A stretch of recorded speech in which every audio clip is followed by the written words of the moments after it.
Hello everyone, তো কেমন আছেন সবাই? তো আজকে আমি সকালবেলা উঠে অবাক হয়ে গেছি।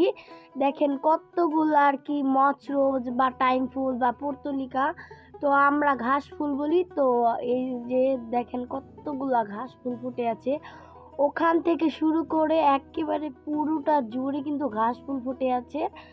তো কেমন লাগলো ঘাস ফুল কমেন্টে জানিয়ে দিন।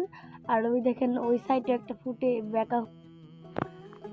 তো আজকে সকালবেলার মেন উদ্দেশ্যটা তোমাদের সঙ্গে দেখাচ্ছি। দেখেন, মানে 1 মাস আগে 2টা ডাল লাগিয়েছিলাম, সেখান থেকেই কিন্তু ফুল ফুটে আর কি ফুল ফুটে আছে। দেখেন পাতা কম, ফুলটাই ফুটে আছে, পাতাই নেই বলতে গেলে। ওই যে 2-3টা পাতা বের হয়েছে।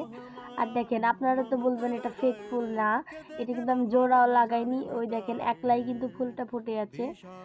দেখেছেন, পাতা কম ফুল বেশি। তো এই জবার ভ্যারাইটিটাও বলে দিচ্ছি, এটা হচ্ছে লক্ষ্মী জবা।